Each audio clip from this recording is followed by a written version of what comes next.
What is up, everybody, and welcome to another episode of Chandler here with Jock Schloss and Aaron Cosbiel. We are on a Cox and Space podcast where we talk about the music that we have under development. And in this episode, talk about the history of improv from somebody who was there for a large part of the most recent part of long form improvisation in Chicago.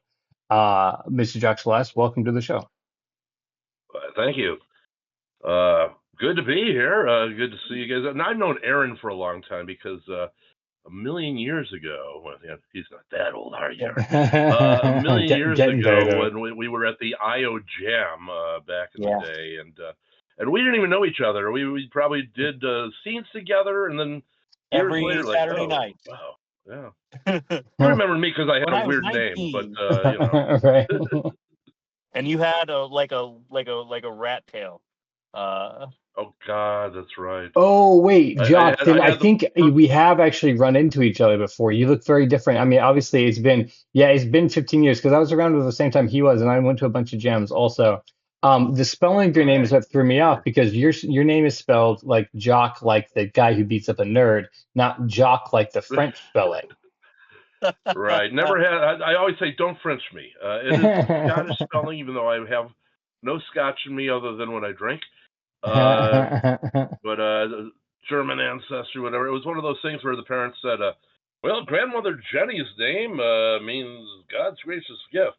Let's find out what the next name in the book that means that is. Oh, it's Jock. Perfect. There you go. I could have had a normal name. God's greatest gift. Well, Yes. Fantastic. We are blessed to have you on the show as God's greatest gift. So this is your first podcast at all, is that correct? That is correct. I've never done a podcast before, although I've done a lot of stage work and stuff like that. Yeah, exactly. I was like, well, you're an improviser, so this is exactly the same. It's just like open your brain and let the contents pour out. And if you've done that for a long time, do you have any socials that you want to call out before we get too deep into the conversation? Socials? Well, I don't. I've got a Facebook page, doesn't okay. everybody?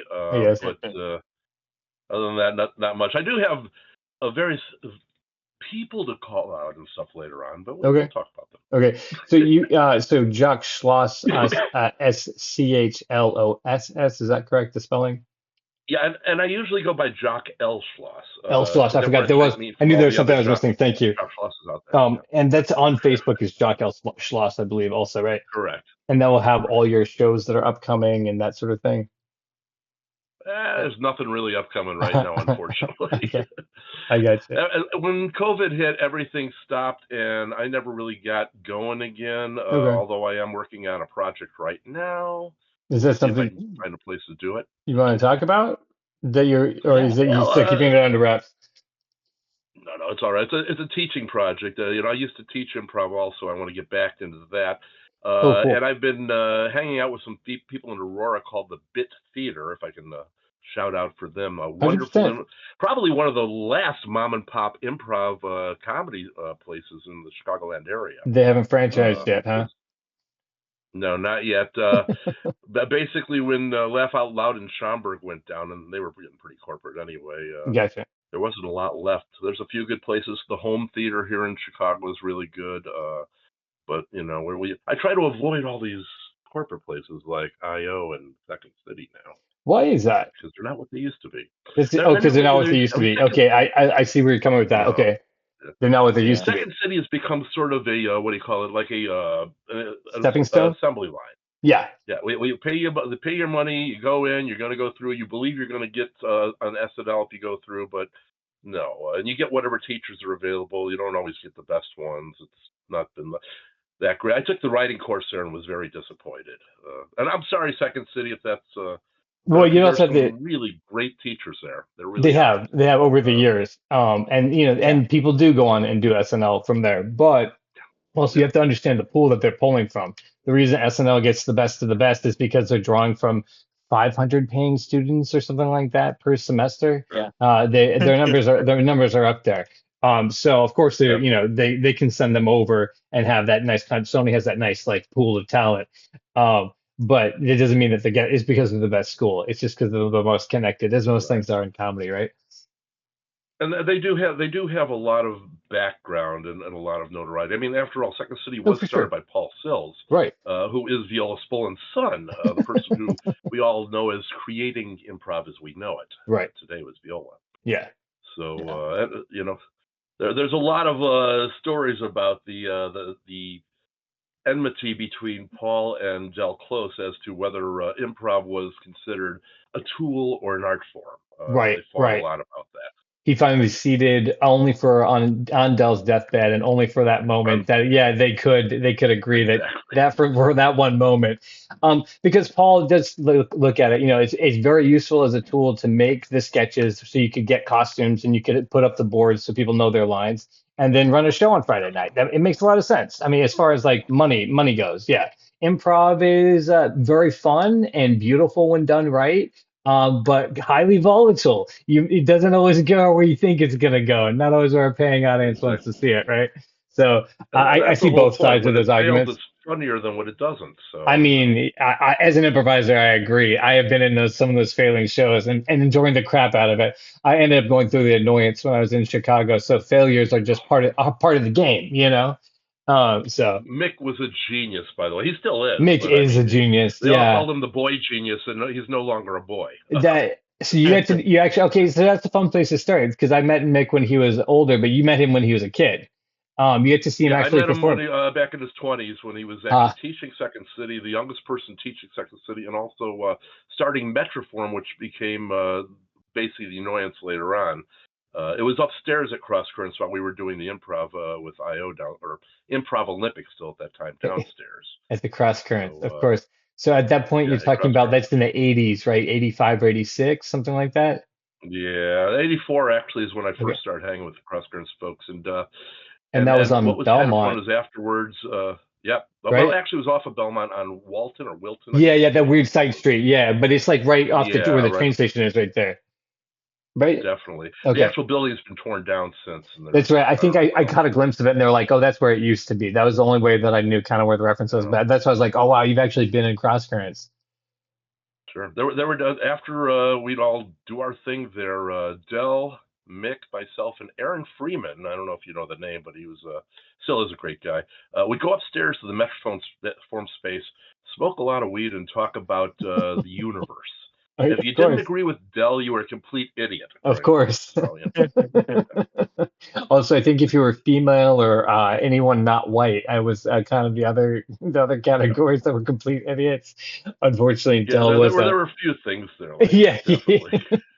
he was a creature of his I time. mean, I What? love Del, and I always wanted to do a one man Del Close show because I could imitate him so well that I don't look anything like him. But Sharna wouldn't allow anyone to do Del, Of course not. ever. Right. Well, I So mean, she that's what. Wasn't there supposed to be like Del Close movie? there There there was have like been two of several them talks of them, and and there nothing happened. there's Yeah, a good nothing documentary. happened. There's a good documentary that I'm forgetting Rachel, I think was one of the ones who helped put out who ran the IO. Anyway, there's some amazing performances of Dell in that movie. I don't know if you've seen it. I think it's called something. It's named after his comics. Um, Oh, Wasteland. They were yeah, amazing. yeah. So I think And the they documentary is were called written Wasteland. by sure, and they were written by or actually the one of the writers was Kim Johnson, who Oh, basically was Dell's biographer later yeah, on. yeah, exactly. He wrote the book, We right? we You're met talking him. about that Kim Yeah, Johnson. And I think we yeah. actually have met him too. So But I forgot to, yeah, he had written, yeah, the Wasteland comic books, right?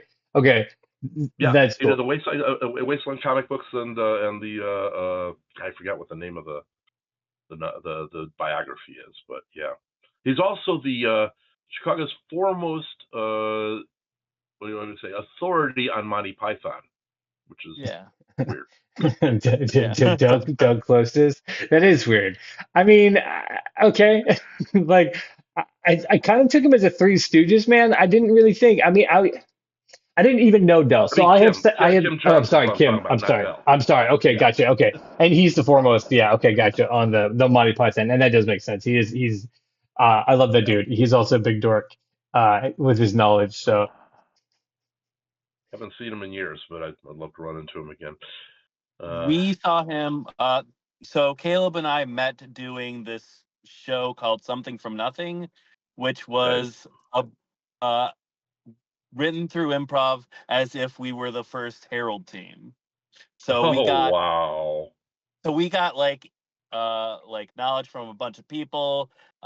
Kim Johnson being one of them, yeah. He was part of Barron's Barracuda. He came in and talked to us. That's right. Yeah, we were. I think we were either called Barron's Barracudas or we were pretending to be the team that was Barron Barracudas, because there's a number of people who are on that team who went on to go do a bunch of things. I think Dave Pasquesi was one of them. I think most of the first team like got on SNL, and I was the Dave Pasquesi like left behind character. That's right. I'm sorry. Oh, that's funny. Actually, the truth of the matter is, it wasn't even that. Their team hardly ever made it. I don't even know if anyone from that team made it. The team that got to SNL were the ones who called themselves the Yale team, which was Mike Myers. Chris Farley was part of the Yale team. I'm trying to remember who else. None of them went to Yale, but they called themselves the Yale team. Jock, wait, hang on, time out. So of course you're saying and walk back out. You got to see those guys perform when they were just starting to do it. I didn't even know they were nobody yet. Yeah, of course. They were just starting to. Do you have memories of seeing Mike Myers and Chris Farley like playing on the stage at Crossroads? Or you just around at that time? I was a 20-some-year-old who didn't really care. And there's just a bunch of jackasses doing some stuff. Exactly. Of course. And later on, it's like, oh, those guys. I suppose it was the same. There was a big group of people that we went through classes with as well. And I couldn't tell you everyone I saw, but when they became famous, I was like, holy crap, that's right. We did scenes with them. Like, we did shows with those people. Like, we were hanging out with them, a couple of years ago. Yeah. My buddy Fred was on a team back at Players Workshop with Bob Odenkirk. Oh, cool. And he sent me a picture of it. It's like, wow. Not only Bob, but I remember Paul, who was on their team. I said, wait a minute, is that Paul, who I hadn't seen in decades? And yep, that's Paul. And I'm like, wow. I even remembered him, and I didn't remember I remembered him until I saw the picture. So, because, oh, that was you. Oh, you don't look anything like that anymore. You definitely change over time. We have some absurd pictures. The documentary, if you guys are looking, came out in 2020. It's for Mad Men only, and that's the one. There's a couple of good performances. Jock, have you seen that for Mad Men only? I have not. I got to check that out though. Definitely. There's definitely some good interviews, and there's definitely some good performances of Del. But again, you were there and lived it, so I'm sure you're just like, I met the man. There's some things. Yeah, I mean. Right, his hacking cough, I'm sure, was more memorable than some of the things that he said when he was like just talking on and on. The cough had a specific word to his herm. He would go herm, and he'd take the little rubber band that was on his wrist and he'd flick it while he's doing it. Herm. And no one knows. Somebody knew, but I wasn't sure why he was always had a rubber band that was flipping on him. I've read that it was to remind himself to stop smoking. So he was trying to associate pain with the cough. And so I don't know, maybe it just became another compulsion of the man. So did you get to? Del was an amazing person. That's one of the things he was. I'm sorry. Go ahead. There is a little bit of a delay. I apologize. Sometimes Discord can be like that. So I will give you time to speak, and so I will remember to be more. I'll be more mindful of that as we go forward. So you've taken. Too. I'm interrupting you because of the lag too. Yeah, exactly. We'll give it a pause. I'm glad we're both ready to jump in and support, as good improvisers should. Like, let no moment stand empty. We're ready to play now. But did you take? Be silence. Did you take classes from Del? Like, were you actually in like one of his sessions? What was that like? Yeah. I'm sure you've taken classes before and afterwards, right? Basically, I had started out at the Improv Institute when it opened up on Belmont because I lived above it. That's how I discovered improv. Oh, wow. I went down to check out what these weird people were doing. Of course, you hear a lot of yelling, singing. Okay there. And poof, there's improv going on. So I learned improv there. Then I went to the Improv Olympic because I heard that was pretty cool. at the time. Now it's IO, but they could still use Olympic. They were just sued by Olympic Committee to stop them using Olympics. So they took the S off and everything was fine. Oh. Supposedly, until the Improv sent them a letter, but that's a whole other story. The West Coast Improv. Actually, it was. It was basically. Was his name Bud, the guy who owns the Improv? So he specifically, or Bert or something. He specifically sent a cease and desist letter saying, "Hey, we own the word Improv. You can't use it." It's like, really? Yeah, and they do stand up. They have nothing to do with Improv. No, yeah, you talk about the one in. I'm sorry. That's why they shortened it to IO. Yeah, that's exactly why. As a matter of fact, they left that letter from him on the LA IO's window, blown up for a long time, just to mess with them. Right, because at that point it's right up the street. Yeah, to be like, you're the Improv. Are you the Improv? Because they definitely got known for it. But getting back to the Dell thing. Yeah, so you had gone to the Improv Olympic at that time. And so at that time, I think he was taking on anybody, and you could just join a class with Dell. Is that right? Because again, that's probably the late '80s. The class with Dell was the advanced. You had to start with the class with Sharna. Okay. So Sharna was when she felt after her 2 sessions of classes or 2 8-week classes, if she felt you were ready, then you could go to Dell's class. The thing was that Dell didn't really teach. He experimented with us being his lab rats. That's what I've heard. That's why I was asking the question. Yeah, like what was it like to be in Dell's class? Because he was forming some things at that time, and you were there. So as a lab rat, how much trauma do you have? His belief was what were the experiments like I said, I'll get to that. Like I said, we used to go upstairs and smoke afterwards, so I got all his crap back then. But his whole thing was he believed that the human body or the human mind was a biological computer, and his experiment was, let's see what happens when we put something in this side and see what comes out the other side. So he was using it like a black box. That was his whole idea. Exactly. Garbage in comes out with garbage out. Yeah. Smart in comes out with smart out. So of course, that's kind of what we were doing. Now the whole thing that everyone's heard about, the coleslaw incident, that wasn't during my time. That was a little before me. Okay. But we told everyone in the class, if you put coleslaw in your shorts, you will always be in the moment. And some people did. Okay. Oh, during the Improv, they came in with coleslaw in their pants? With coleslaw in their pants, yes. To see how it would work. Like improvised coleslaw, real. Bill said to do it. Yes, Bill said do it, so they did it. I always just took that as a story that he took, like, he told, like, much later in his life, so that nobody actually, it never occurred to me that anyone, like, actually took this as advice that Dell was giving, and so they tried it. Wow, that's an element that, wow, thank you for that. Yeah. I'm not so sure that everyone really took it as advice as much as hey, he said do it, let's do it just for the fun of it, Right. Because really, he instilled his craziness on the rest of us. If any of us were a little bit mashugana, we were all the way over by the time Dell was done with us. It was crazy. But here's what's interesting. Everybody, Sharna always called the IO the house that Dell built. Right. And really, Dell had very little to do with it other than being the face of it. It was Sharna. It's the house that Sharna built. Yeah, I mean, you can see that now still. I've been away from it for 15 years, but when I went through it, you could tell that she was the one who made sure that thing worked.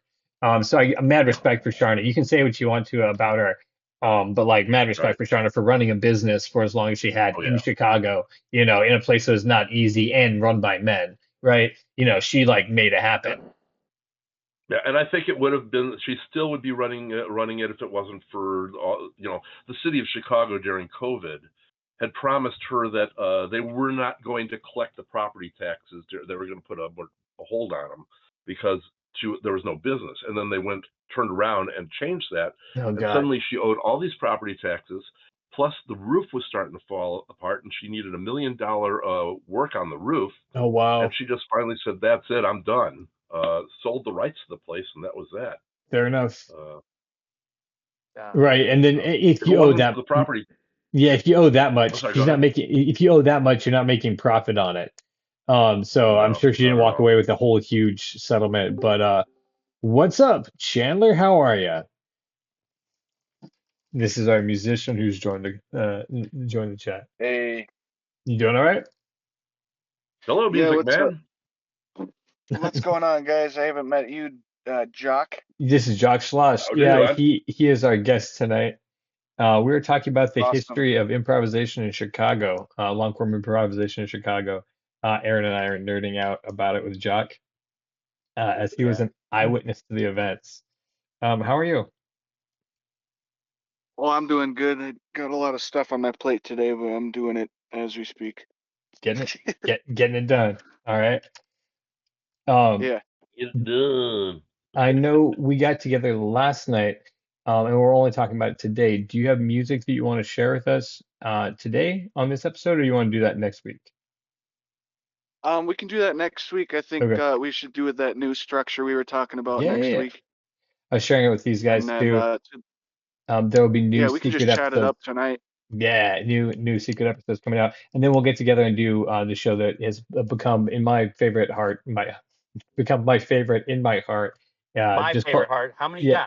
got? This is my fourth heart that I keep Time just Lord? for very secure things that I love, and that's where it's the show Chandler, where we just hang out with Chandler and talk about stuff that we like nerding out about improv. So cool. Let me catch you up to speed real quick, Chandler, so you know what's been going on. I think I did a little bit. So Jock was in and around the long form improvisation as it was coming out of Chicago in the 80s and 90s, because he lived in Chicago on Belmont around that place that happened, and then happened to bump into these people. They went on to go do the Improv Olympic, which is that famous one in Chicago that I went to go study at also. And then all of the famous people who came out of it went on to SNL at that time. Tina Fey, Chris Farley, um, Adam Sandler. Who's the other one? You just Mike Myers. All those people. Sandler came from the Groundlings, though. So You're correct. I'm sorry. He was on SNL at that time. Yeah, Jock's like, I've never seen Adam Sandler. Never seen him, which is good. Thank you.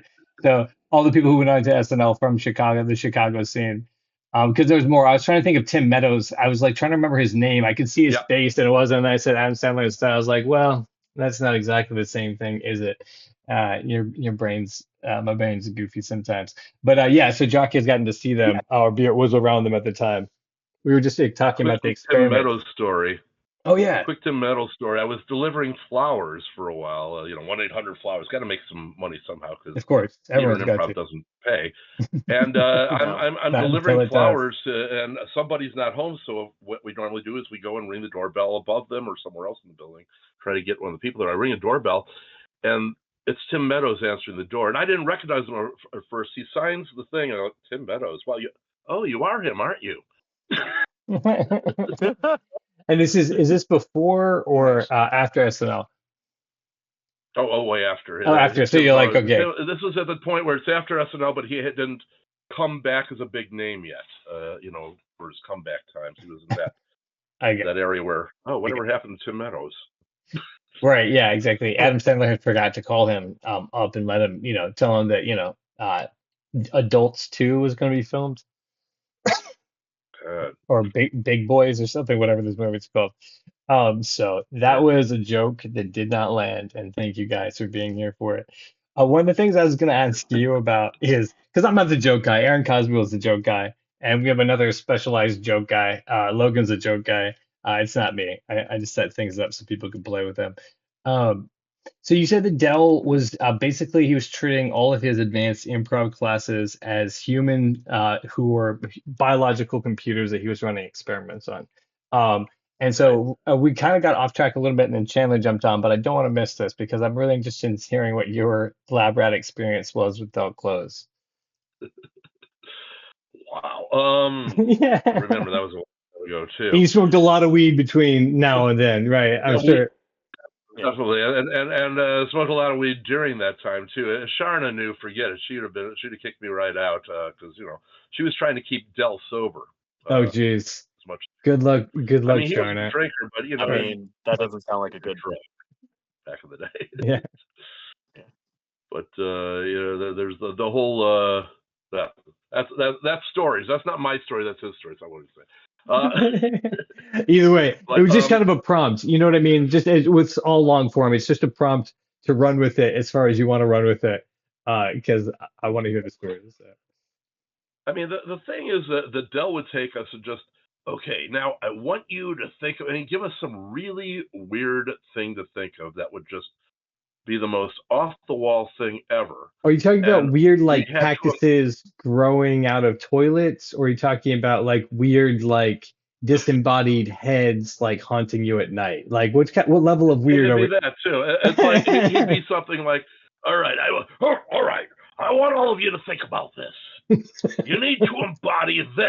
You need to embody a ghost, but not just any ghost.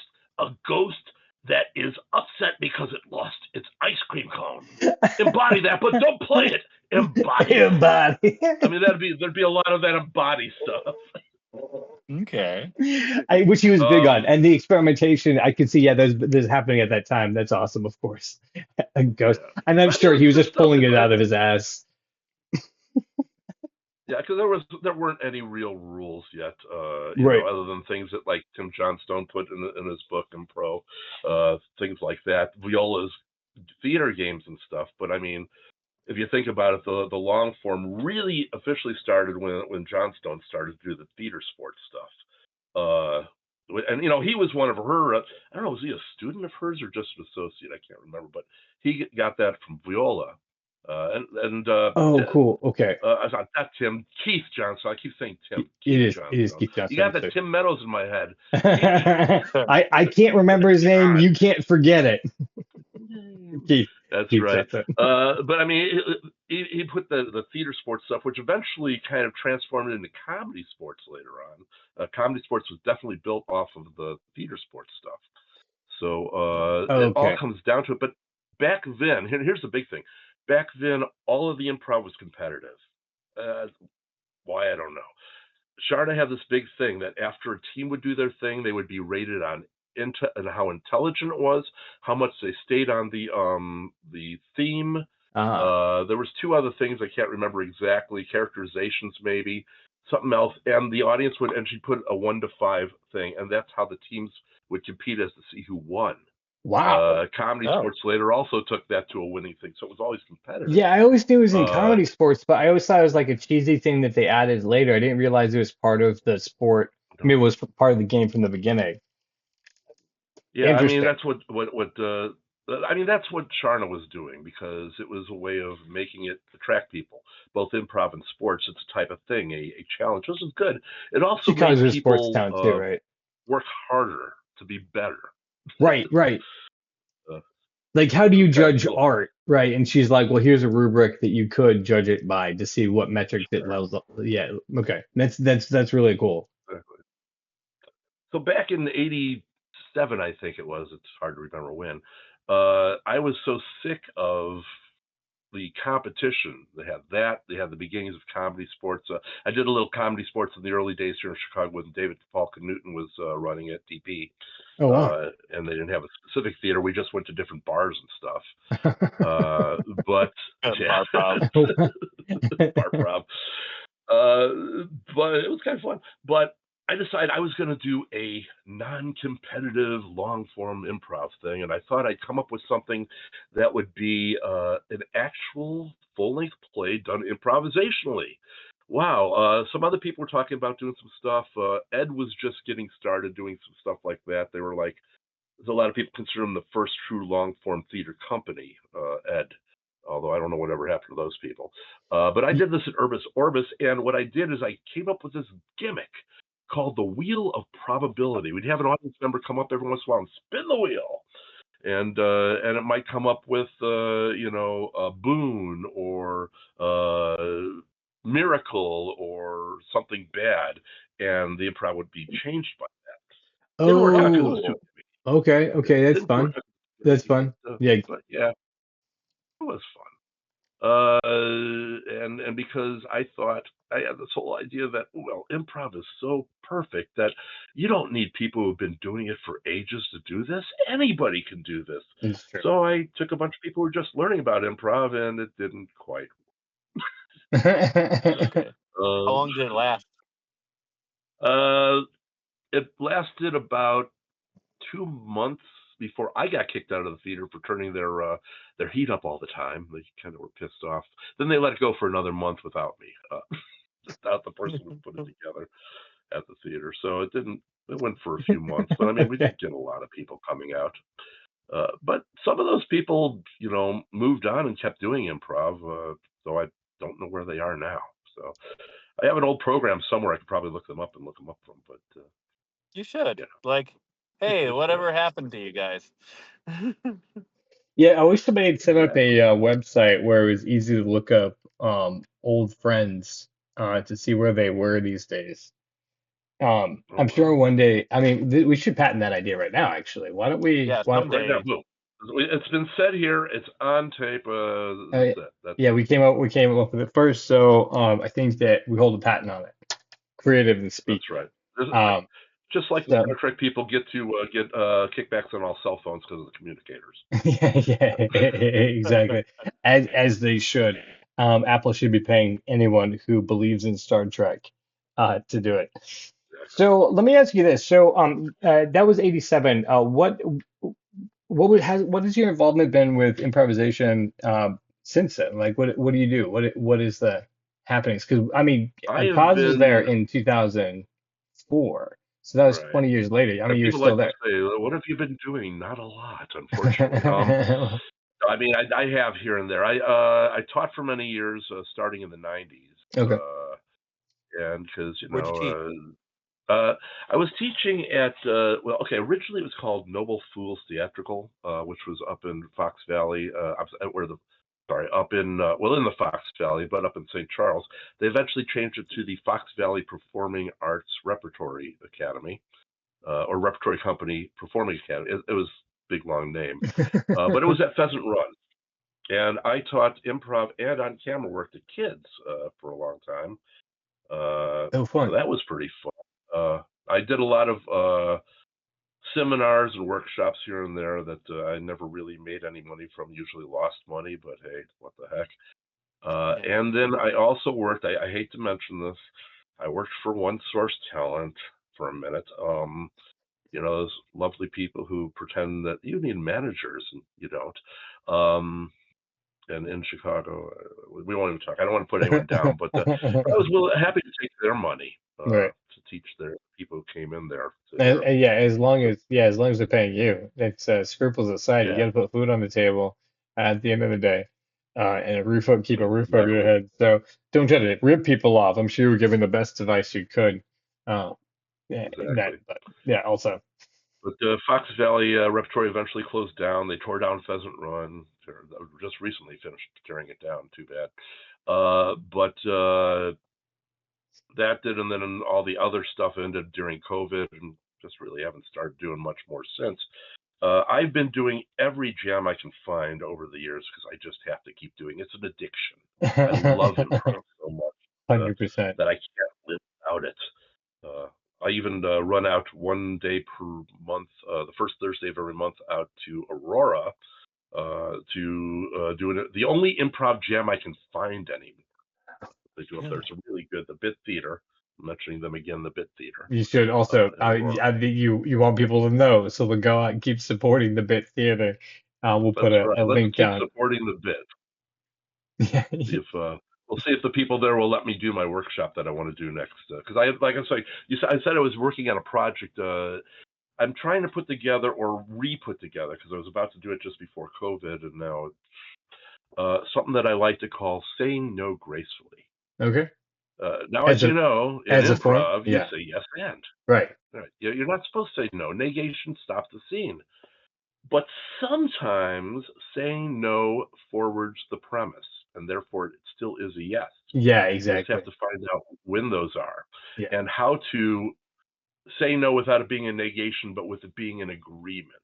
I almost like to think of it as, let's take the training wheels of yes and off and turn it to what it's supposed to be. Agree with the premise and expand on the premise. Right.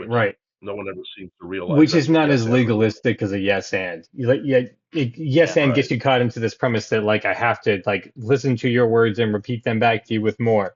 but it's always like I need to understand the social context, and then I need to increase it for positivity or decrease it for drama, right? Yeah, exactly. yeah, And that's something that I think a lot of people get stuck. They get their basic improv and they go to advanced improv, and yet they're still stuck on the yes and instead of realizing it's all about the agreement to the situation, not the yes, whatever you said. More, what is it that you meant when you said? Let's agree to that. right. Yeah, if I come on stage as just an example, to anyone who might be confused of what we're saying if it's too high of a language. If I come on stage and say, I want you to give me all your money," you can say as the victim, "No, this is what my grandma gave to me." And so not giving up your money to a robber is actually heightening the scene because now the robber has to come after you. Because like if you just give up your purse or whatever to the robber, then you could then the pressure of the scene is taken off. And like the Sure, stakes but have there's been moved. Sorry, yeah, absolutely jump in.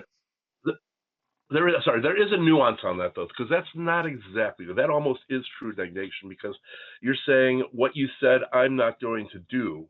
I'm negating what you asked me to do. But if you actually expand on that, such as instead of I'm not going to give it to you now, what are you going to do?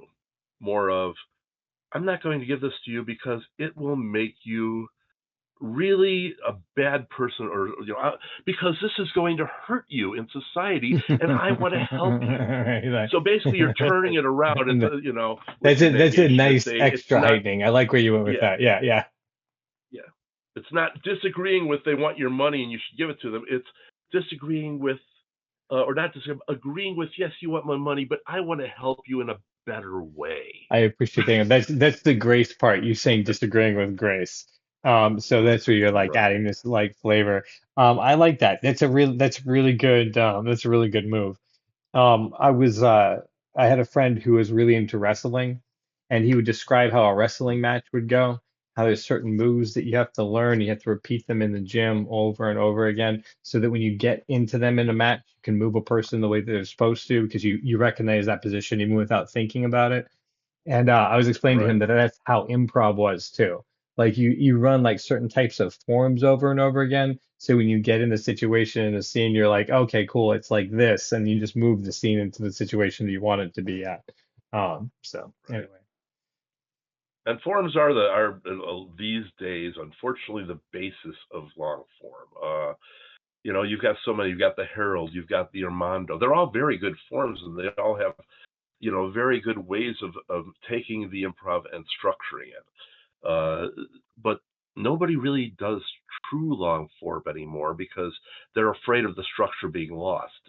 Everyone has their structure in most long form shows So when you say instead of true just long letting it form, go where it goes. you're saying like as Dell originally intended, you believe? I don't know if Dell intended. Okay, gotcha. Or what you witnessed when you were there. When the Herald was has put together, Okay. I don't know. I think it's more like the Herald's a weird thing. Okay, I mean, people are going to say it's the first true long form form, and I guess it's true if you're going to think theater sports isn't a form but a format. But how do I put this? When Dell created the Herald, it was more like, okay, things keep falling apart. Where's it falling apart? It's falling apart here. Darn, needed structure, and so. Did Dell create the Herald, or did they create the Herald together? No one's going to ever know the true story behind it. But when it really came down to it, when they were finally going to name it, Dell just threw out Herald randomly because it was the first thing that came to his head. Right. And so So and it was true improv there. he was trying to like recognize the way that when you give any information, you want it to be about the same thing, and you want it to come back and conclude itself again. So it doesn't just seem like the mad ramblings, right? Exactly. That's the birth of form. Right. And the Herald today is a lot different than the Herald back then. Back then, it really was about, having these scenes that got more and more diverse and then somehow ended up coming back to connect. I mean, it still is, but it's so different than it was back then. And I can't even tell you what the difference is. It just feels different. The structure feels different. And truthfully, I haven't gone to a Herald class for years and years, so I don't know exactly how it's different, but I know it's not what we did back then. Did you still have like the game slots? Yeah, we did. It had a real structure back then. It was, the opening milling while everyone's just throwing out a word, Right. throw out there, and then eventually everyone the milling goes away and leaves the scene in the middle. That's based on the word becomes more, and there's word association. The original Herald always started with a word association thing where everyone's walking the stage and word associating, Interesting. and then splits into a scene based on the last thing, and that was the first scene. Then there would be a game to break that scene off, and then there'd be another scene, and then a game, and another scene, and then the scenes would start to combine until eventually everything came together at the end. And the games were just a way of more games. cutting the scene. I mean, there was the games weren't very long either. It was if anything, the games for the Herald were well, yeah, I mean, there were more games, but because there's really not that many games in the Herald anymore, right? They don't really. Yeah, Yeah, well, they just throw it when I was they taught barely it even have was openings. like opening, scene, game, scene, game, scene. Right. Those last three were together. Right, and then, I mean, it kept evolving too. Yeah, they kept evolving too, because you had the games between scenes, and it became a bunch of scenes in the games. But the games were always there to break up the acts, we'll say. Yeah. Act 1, Act 2, Act 3, something like that, because they were trying to make it more theater-like, performative. Yeah. Well, how theater has various acts, and each act is a little different than the other act. It's like, hey, this got to a point where it wrapped up this little thing. That's Act 1 in theater, right? You get to now there's Act 2. That's basically the same, but has a whole nother underlying theme going with it, and then Act 3, which finally wraps everything up. They were trying to make it so it had specific acts broken up by games, and it still does in a way, but it's Jock. I think one of the things that you're hitting on that has changed a lot, at least 15 years ago, because I'm sure it's changed again in the time that we've been gone, was that they've gone more like it's just scenes, and scenes inspire other scenes, and then they try to bring all those scenes together towards a conclusion. But yeah, definitely way less structure, no opening, not any games in between them. It's more like watching like an abstract sitcom sometimes. Yeah, and the Herald actually isn't even the big form anymore. The Armando's bigger at this point. Yeah, I think that's kind of where it's stories on stories. Yeah, and the Armando is more classy because you do get an audience member's story that you can tell and share, and you have more meat to pull off of for sure. I understand why people like that form a lot more. Yeah, and people, and plus, it relates to having guests in too, because then you have, oh, hey, Dave Pasquesi is making a special appearance. It'll be his story tonight that we're working off of. Right. Do a lot of that type of thing with Armando. Yeah, you can get like many celebrities to do the Armando. Yeah, and that's a good way to say, hey, come to the show tonight. We have a mini celebrity. And then that's downplaying when you were in IO, Improv Olympic. Yep. Did you encounter the invocation with Del? Ooh. That's one of the openings for the Herald that always stuck with me the hardest, and the invocation, because I think he meant it as a real thing. You got to remember, Del.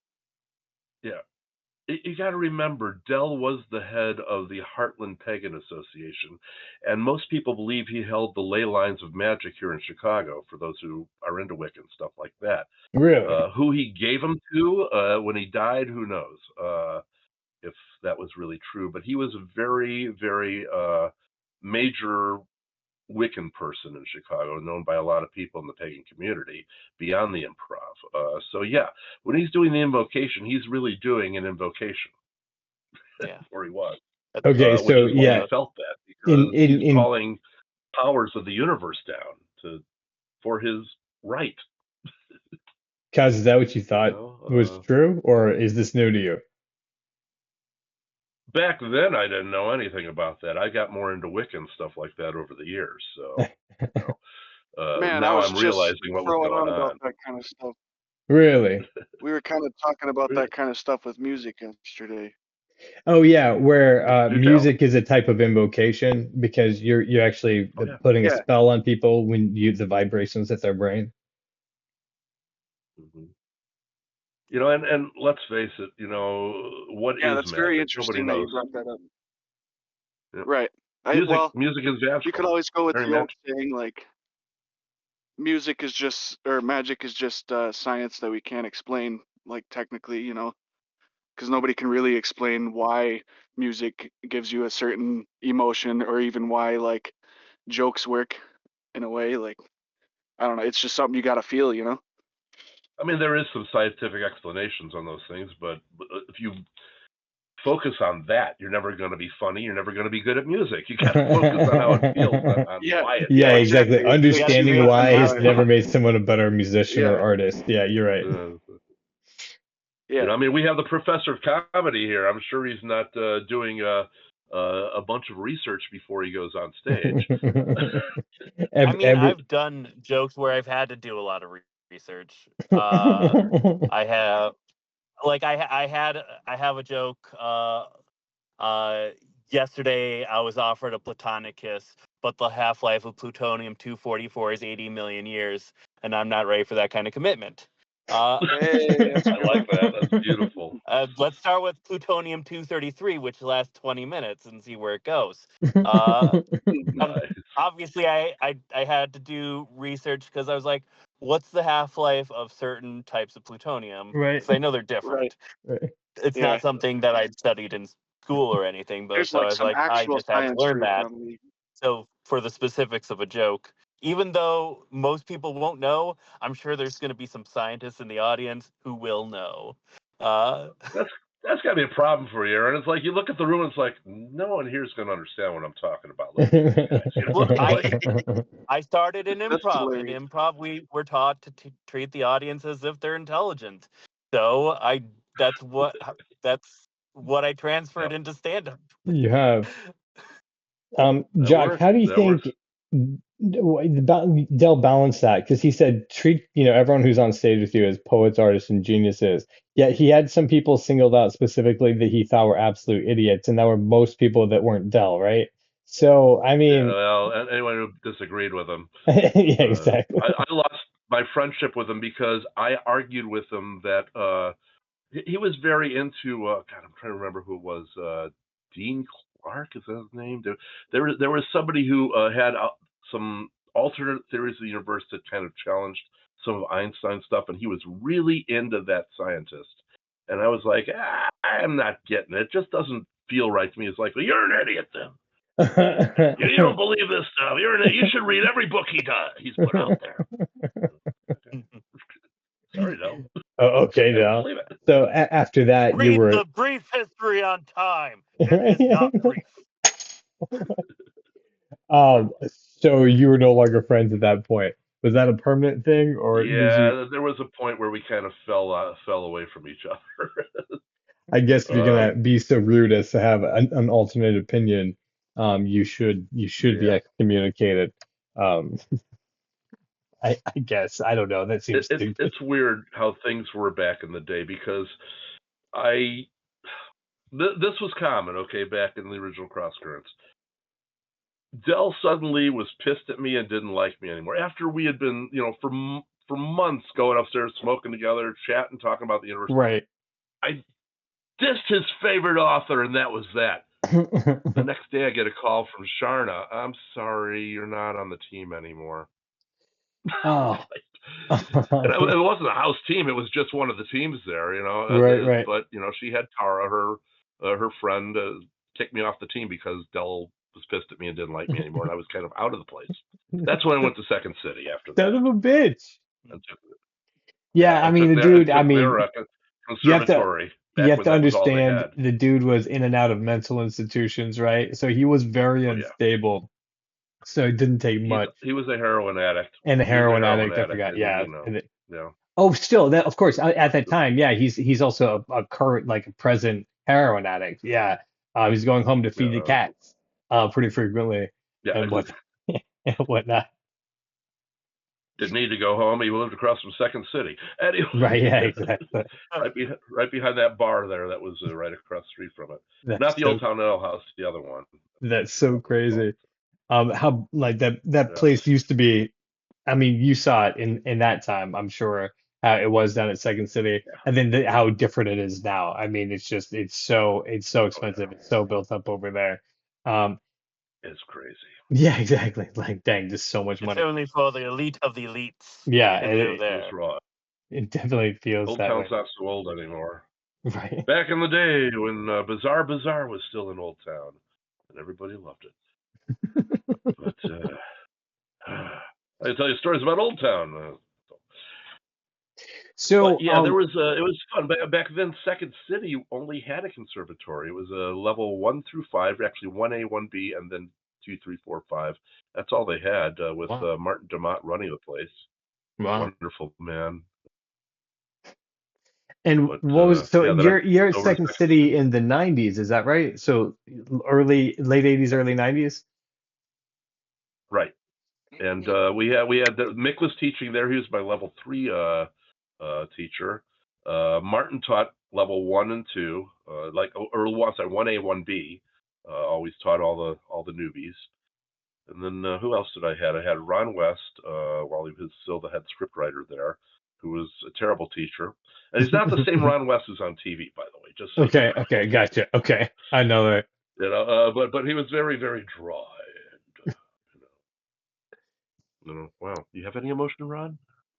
Trying to think who else I studied. Oh, this is Dave Pasquesi. He wasn't teaching there anymore, but he came back to do a show for everybody, and it was hilarious. I mean, he was nobody yet, but he was hilarious as all hell. He did the show because he could juggle really, really well. Okay, I did not know And that. he had this whole and he had this whole bit where he had an assistant that'd pop on the stage and say, okay, now remember, when I say thank you, that's when you turn the lights off. That's when it's over. Thank you. Okay, remember, not until, okay.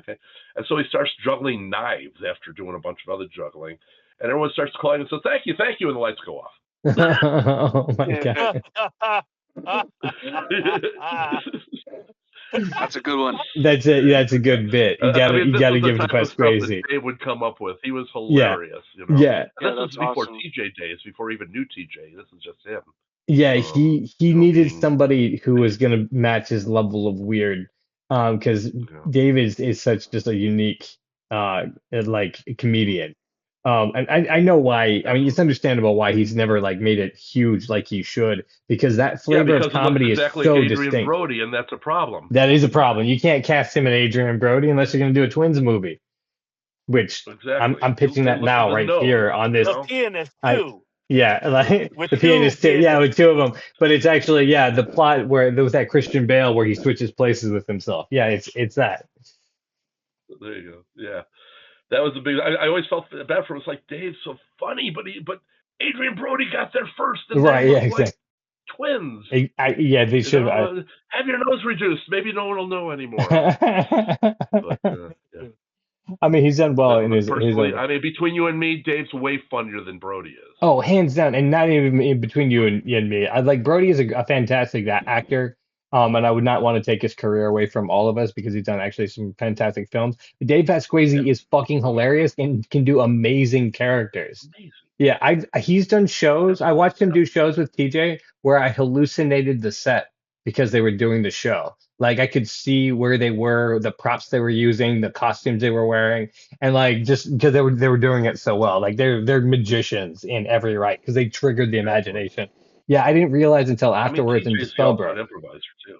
Absolutely, yeah. Like his characterizations, his object work, his scene building, it's all fantastic. Interesting thing about TJ is that he's got like he used to talk about how he had a problem with the left side of his brain. He couldn't memorize scripts. He couldn't do that. But improv, the other side was so strong because of it that improv was just automatic for him. Oh, interesting. I didn't realize that was Yeah. why he did what he did. Yeah, because he is. Well, I that's mean, what he said. Whether he's that such was a true or not, yeah. I don't know. I'd heard some. There was something. I never heard the specific story of what it I was. heard That, like it was like he had vertigo. That's all I had heard. so The I'd heard something rumor like that that, went and I was like, around that doesn't about make sense. The inability to memorize something, though. I mean, because he's so charming. That's the thing about TJ is he's such a charming dude. Did you know him when he was younger too? I mean, he must have always I been did that not nice. actually ever meet him in person. Oh, really? I met Dave, but that was before he was with TJ as partners, and it's like I think TJ for the popped record, in, they're and I out don't of think they're after gay. I was Just not for the with those record, we're folks, talking and about boom, scene partners. We're throwing yeah, out scene partners because I don't think they're a scene couple, partner. What right? I'm saying, Yeah, not that yeah, type of yeah. partner. We've Okay, been yeah, throwing it but out like so casually, and I know as an improviser, you mean partners on stage because that's well, what you would call them because they've yeah. been Well, a duo they're for a so team. well, long. they're more than partners, and so they're a two-person team. Yeah, Period. I mean, the yeah, thing is, 100%. they're a comedy duo. Yeah. You know. And very much complement each other. But I have no idea about their gender orientation whatsoever, and we're not actually No, I don't commenting on know that at anything all. either. I'm not even. Yeah, we don't know. I was just throwing I that just out don't there. know. So, But yeah, so that's the yeah no TJ is such a sweet dude. And that's why like I'm Yes. always surprised that he hasn't become like a superstar, like a Tom Hanks sort of character. Like he could play right. all the roles Tom Hanks did, and then also give them so much depth because he does. So. But I'm sure it has something to do with the whole memorization thing. Whatever that is, it was our gain as Yeah. far as the improv community is concerned because we have a chance to actually meet him personally and he doesn't like whisked away somewhere where he's unreachable. I took classes from TJ Absolutely. at one point. So like I was very Yeah. fortunate to have met the man. Just Sure. because I I mean, snuck into I was in the other level, maybe 5. No, level 4 classes with Jason Chin, but I just skipped a couple of RIP his Jason classes Chin. so I could just go to TJ's because Oh, I sweet. liked TJ's a lot better. Uh, Well, Oh, I'm because sorry. I have to do so a makeup class. Is yeah, TJ's open? is TJ available? yeah, Yeah, those classes were always sold out. Um, yeah, But no, it's because he embodied the thing that I think that Dell preached a lot, treat everyone as poets, artists, and geniuses, and they will be, but he actually embodied that. Yes. And I think that's what makes him such a great improviser, is that TJ really took that advice to heart, whether or not Dell really truly meant it or experienced it, but he does that. And you see him, like I've seen him improvise with kids, with dogs, with anyone who's stepping on the stage with him, anyone from the audience, and then he makes them look amazing. And then he's also doing a great Sure. performance.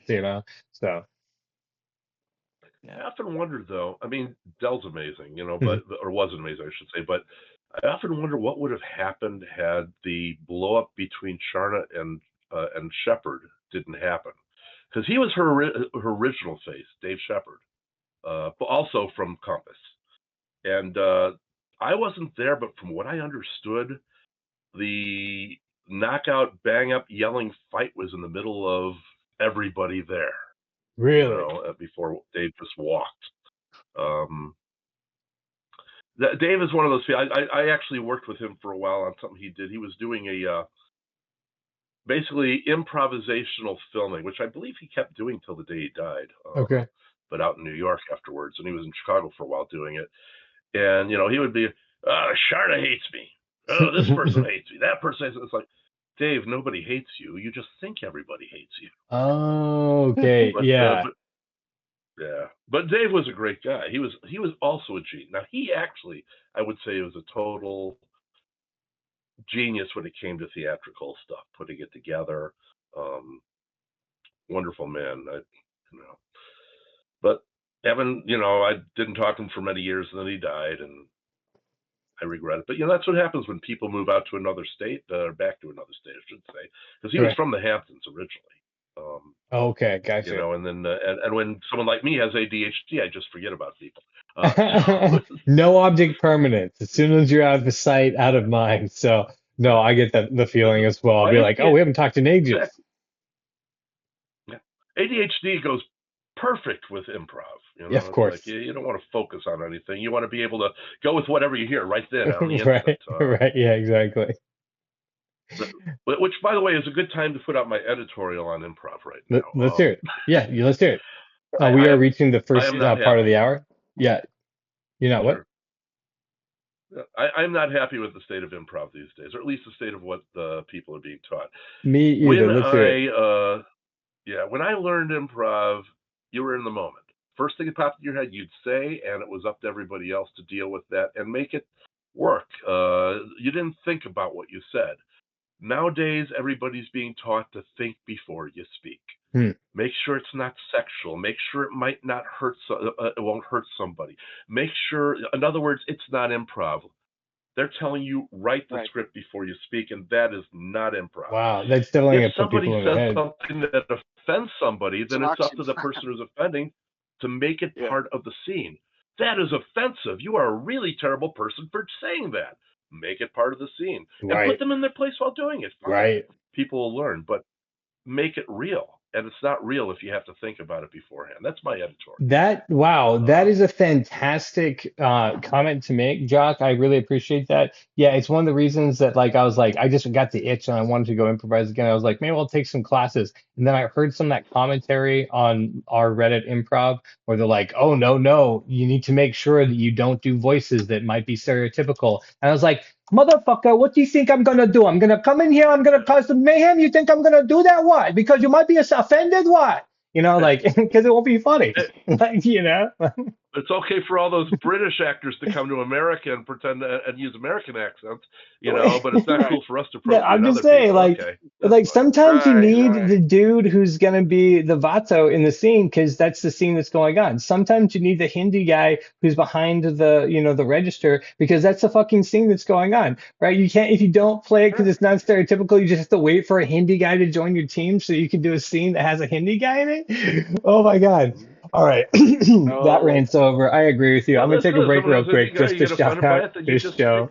The fact that we're on Chandler, it's a Cox in Space podcast where we talk to all sorts of interesting people like we do Jock Schloss here. We're talking about the history of improv theory. He's been around it a long time, been thinking about it for a long time, and learned from the best. So we're glad to speak with him. If you guys want to, you can head on over to coxinspace.com. That's coxinspace.com. Where you can get in touch with our Patreon. You can help support this show and get some of the hidden episodes that are going to be coming out as Chandler starts working on some music. You become part owner of the show, and then also you earn a percentage of the show when the show starts earning money. You can also get in touch with our Discord, which means you can catch the behind the scenes that happens before the show starts on the podcast and afterwards as we hang out. And you can catch the show live too, which means you can comment. You can also participate in the conversation. And then this month, you can vote on which episodes in August are coming out. So you can find your best episode, vote on that, your favorite episode, and we're going to make some clips out of that one. So we're glad that you're here. Also, if you go to coxinspace.com, you can go over to the Facebook and get in touch with Aaron Cosbiel, and you can get on the show so we can talk to you about interesting stuff that you do, just like we're talking to John here tonight. So I'm going to get back to the show. Thank you guys. We're here with Aaron Cosbiel, the professor of comedy.com. Chandler Flamingo from Flamingo Music on SoundCloud, and we're going. That was the worst shout out to you guys. I apologize. That was good shout out. We'll get you in the end closing credits too, bro. I might have to re-edit that in the edit. You guys will just be sitting there looking all casual and be like, in a time, in a place where no one made any mistakes ever. One man, one history will make his first mistake. Dun dun dun. Jock, I broke a nail. Do you remember the voiceover guy? Do you remember them? Do you remember how awesome they used to be? The voiceover guys. Oh, you mean in general? Oh, yeah. Yeah. Remember, they used to be every movie. In a world. You're finding out about the movie. But now there's not a single voiceover in any movies. You kind of have to guess what the movie's about. You're like, okay, it's got some dinosaurs. It's set in space. It's got Jared Leto. What the fuck is this movie? Give me a voiceover guy. That's right. In a world. Populated by Aaron Cosbiel. There's only one type of comedy. Intelligent comedy. You're gonna be so smart. Where is Thumpkin? Where is Thumpkin? Here I am. Here I am. This is Now it's time for your comedy. education, Thumpkin. Re-education, Thumpkin. Yeah. It's 1984, but with thumbs. Thumbs. Jeez, bro. All right. So when we fell wildly off the track, we were talking about the history We had a track? yeah, that's kind of, as improv and chasing things around. One of the questions when I heard that you were coming on that immediately popped into my mind was this, because you've seen so much, and obviously you have some thoughts about comedy, which is the way that, it should be. Obviously, you've been thinking about it a long time. But what is it that you think is funny, like universally, and what do you think is universally not funny? I mean, Well, because, that's good. That's a tough one. right? What do you think, Aaron? What do you think? No, Obviously, it's a tough one. We all know humor's subjective. Yeah, and that's where I was getting at. What's Yeah. funny to one person is going to be funny to another person. I go for the weird, off-the-wall humor, the stuff that makes people like, what the fuck's going on there? What's that all about? Okay, that was the question I was asking for. I was asked to leave an improv team because I was too, what they called, Twilight Zone. Aaron, you gotten kicked off a team for being too Twilight Zone too? Yeah, same. You're in good company, buddy, because we're always the ones who are too weird for it. Like they can only have one of us on a team because otherwise we like throw the balance off the normal players. Sure. Caleb and I are that weird guy because we became friends because we were both going to come into a scene as a fish. Yeah. A perfectly reasonable thing, right? A weird thing.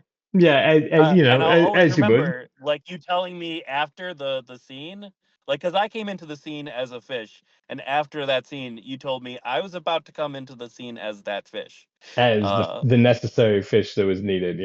Yeah, 100%. Like, so finally somebody who doesn't want to play just normal humans all the time. Yeah, exactly. I think here's the biggest thing. The big problem with people doing improv is they don't listen 100%. to other people. Yeah. So what happens is that they don't respond to what they're really hearing, or they'll listen to what the person they're talking to says, but they won't hear a comment that someone else in the scene says, or they'll just ignore it and throw it out. The problem is that people don't realize that communication is so important in improv, and you have to really be actively listening. People don't actively listen anymore. What do I mean by that? I'm not even sure. Well, okay, no, but I see that all the time. You are correct. I would agree with you. The hardest skill to long form improv, especially short form, you have a little grace because there's obviously a setup to the game already. But long form, you have just 1 second to hear everything that is existing around you simultaneously and then make a decision based off of it. And right before I studied long form improv, I didn't notice that was a thing. But afterwards, I've always worked in a lot of kitchens. You may be also familiar with that sort of environment, but they move real fast. Yes, and so you have to be watching everything. I've also worked in dog pens, and same thing. You have to be watching literally every dog at the same time. And so I didn't realize, before I didn't notice everything. But as an improviser, you have to be like aware of your 3D sphere, right? Right. I once put together back to the question you asked, by the way. I went off the track there. You're good. What I find funny, what I don't. I actually put together a what is comedy workshop one time.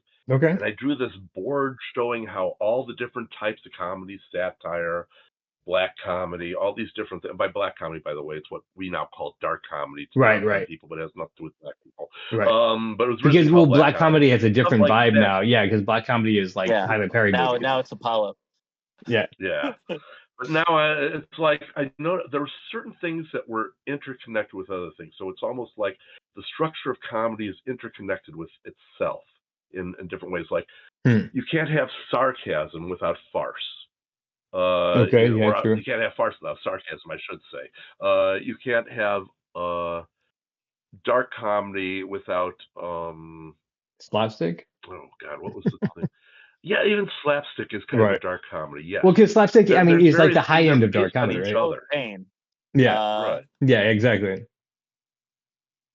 but I mean, all these different things connect with each other. So almost like there's a 3D structure of comedy, like a ball, if you actually could find a way to connect everything with each other. Which is why you can never say this comedy is better than other comedy, because you need all comedies to make any comedy work. Which is yeah, I don't even know what I'm saying. Right. Well, so here's my theory is that comedy is not something that we've made up. Comedy is something that happens inside people, because babies laugh. Exactly. Actually, what people say is comedy is a release of stress or a release of tension. 100%, right. A joke usually builds up the tension and then releases it suddenly. That type of thing. The interesting thing about what's literally happening in a lot of jokes is your brain is firing the neurons up in one direction, and then it's forced to fire it in another direction, and so the zap is in an unexpected place in your brain. So then you like the shock makes you go, ah ha ha ha, you've got a zap. Good comedy is what does it. It's where it zaps your brain in an unusual way. Trying to see if I have a picture of my of the board I created with everything connected together still. That would be fantastic. All the different types of comedy. That'd be really cool. Yeah, hold on. See, now I'm sitting here looking at through my computer. Well, we should be doing other things. All other things. So many other things. I know. This is all be edited anyway. So you were saying you think that if Dave Shepard and Sharna had stuck together, that she wouldn't have backed Dell, and there would be no long form as it is today. Because I mean, Dell was on a pretty destructive course. And Sharna, Dave was into long form also. Oh, okay. So you think it would have been Dave Shepard's different world? I think that's interesting. It would be Shepard's version of long form. Maybe. I mean, it's hard to tell. I mean, long form has really grown beyond the original. So whether it began with Dave Shepard's ideas of long form or Dell's versions of long form, I think it would still have evolved somehow into what it is now. Okay, yeah, because great long form shows that some people that started out at places like the AIO. There was one of the most brilliant shows I have ever seen, and it lasted for over a year. I wish I could remember the actual title, but what it was is it was over at the old Blackhawk Theater. Was it Blackhawk or Blackthorn? It's now a liquor store, the whole place, but it was on the backside of a liquor store. You remember that place? Damn. What that was called, Aaron? But anyway, Blackthorn sounds familiar, but yes. Well, what was great is there was this one team, they had the show. They would take a specific literary artist, like Roald Dahl, and they would get a bunch of suggestions. Like this month is Roald Dahl month. They would get a bunch of suggestions from the audience. They would go backstage to discuss it for 10 minutes while the audience took an intermission. Then they'd come back and create a whole new Roald Dahl story based on all those suggestions. It was amazing. That's fun. And it was so brilliant. And sure, they were beforehand studying the form of this is what Roald Dahl literature is like. These are what he usually does. This always ends up turning to this. They actually did the research. Right. They did. I saw the Roald Dahl one. I saw the Bronte sisters one. Ooh, fun. Okay. Which was amazing. What was the other one I saw that was terrific? I mean, everyone does improvised Shakespeare. That's old now. That was when that first came out, the original improvised Shakespeare. Oh, God. That was a big deal in Chicago as well. I bet. Yeah, it was really passe. I mean, like everybody was doing it, like you're saying. But yeah, I'm sure groundbreaking, right? When people were like, "Oh shit, they're actually doing Shakespeare." Yeah. I mean, the whole thing was back then in the late '80s and early '90s. Improv was exploding in Chicago. It was the thing. Right. Everyone knew you couldn't make any money, but it was so cool, and so you had so many different new long form shows opening all over the place that were brilliant. Things like the one I was just talking about. There was one that was called oh God, this was so good. It was I believe it was at Chemically Imbalanced Theater back when they were brand new and nobody knew who they were yet. Oh my God. It was Modern Problems in Science. Do you remember that, Aaron? This would have been right up your alley. I mean, it sounds like something. I never went to CIC, so I mean, I knew of its existence, but like by then, I think I was transitioning from improv to stand up and just seeing stuff less. But even when I was doing improv, I would prefer always to do improv over watching improv. I mean, fact. The way you would have loved this, Aaron, because modern problems in science, you had three people. The audience would begin by giving each of them a area of study for their scientific studies. Like, oh, you're a meteorologist.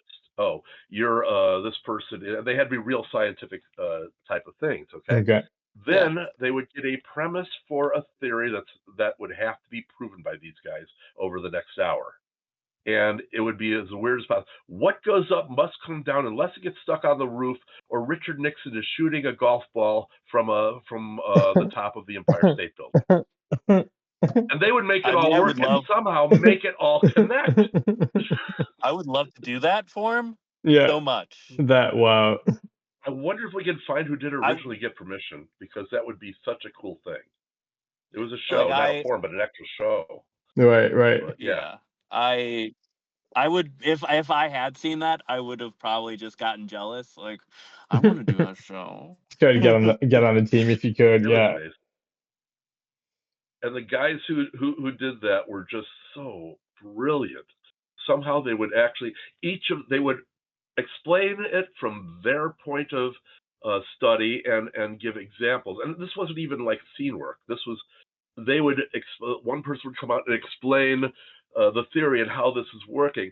Then the next person, like as a meteorologist, and connect with what the other person said using things that they said to build on their theory. And then the next person would come, and then they'd all keep building on each other's versions until it just became this amazing thing and actually proved the theory in some way, shape, or form. It's so dumb.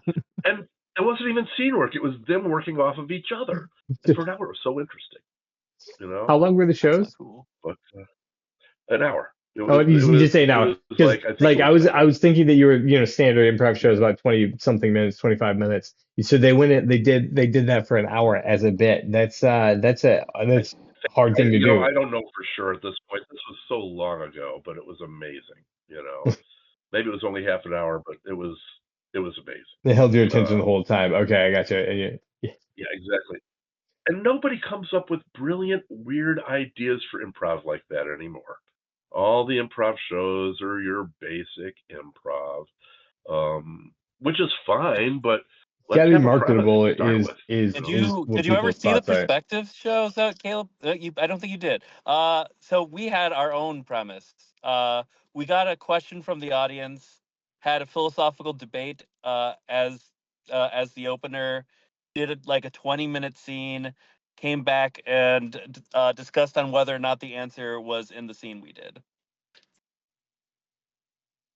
Yeah, I don't know if you like weird things, and it was a weird show for sure. We were definitely weirding at our most weird.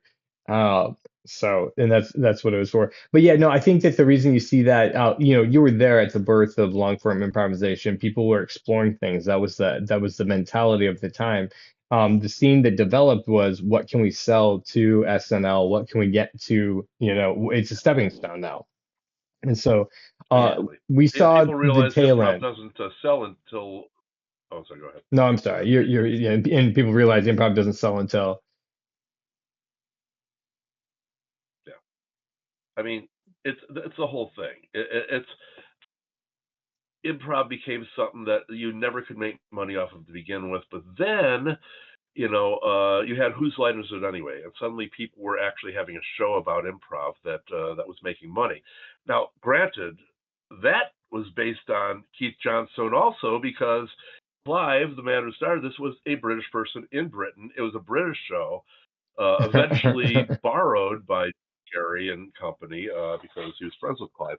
But Clive came from the Keith Johnstone School of Improv, the theater sports stuff out there in England, because that's what was happening there. While we were doing Improv Del Closeway here, up in England they were doing it Keith Johnstone version, and it's just Yeah, and it's interesting. It's it actually developed into a much there's a very different scene in Europe and the rest of the world of how improv is played. sure. I've discovered more recently, which is really, really interesting.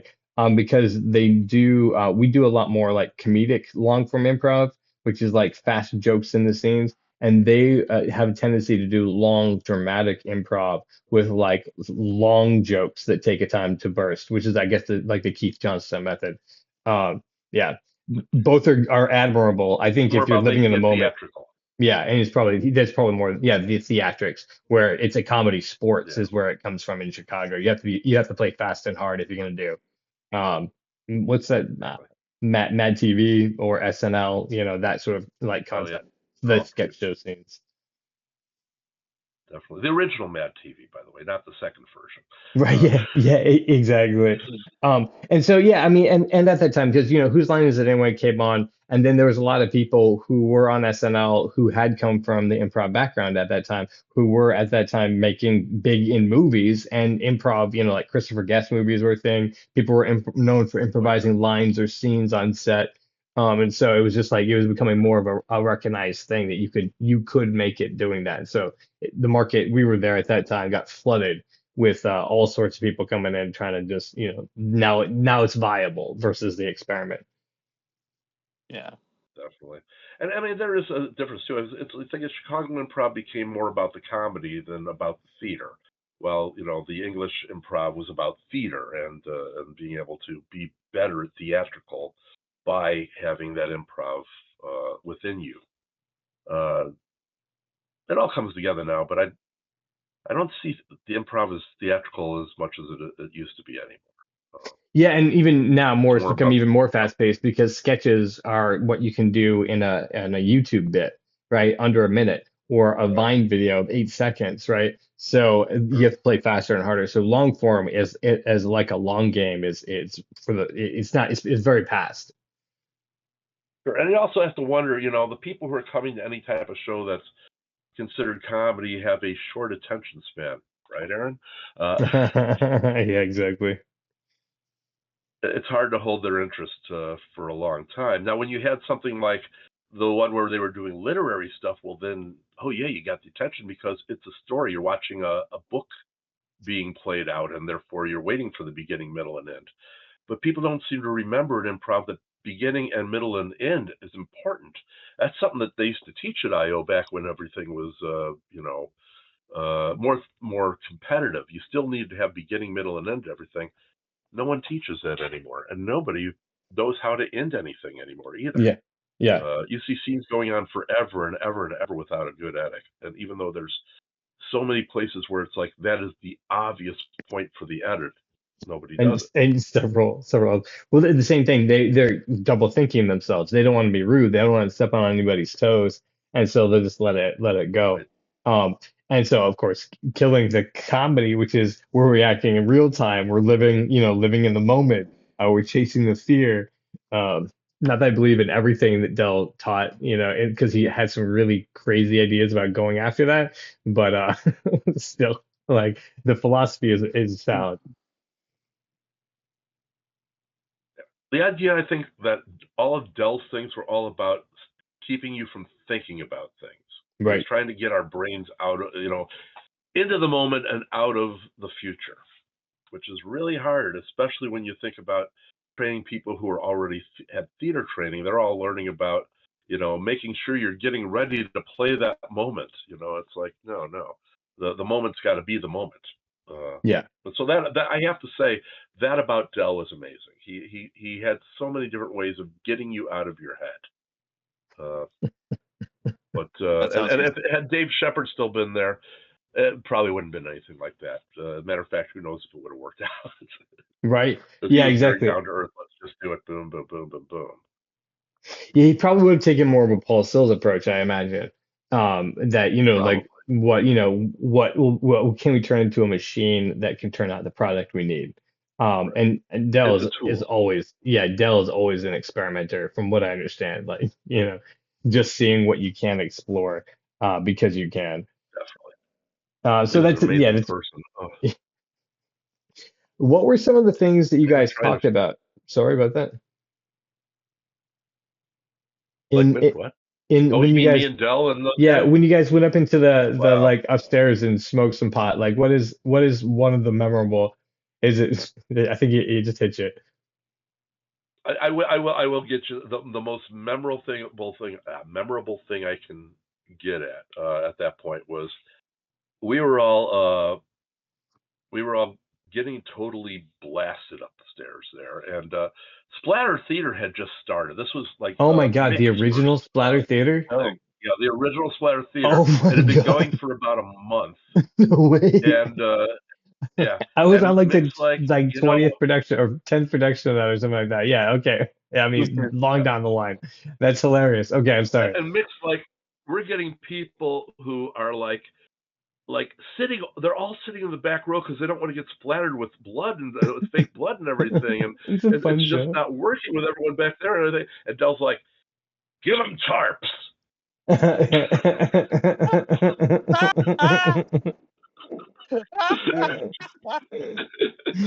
I mean, that's That's practical, exactly right? what Mick did. All the people in the front rows got little tarps they could put over them.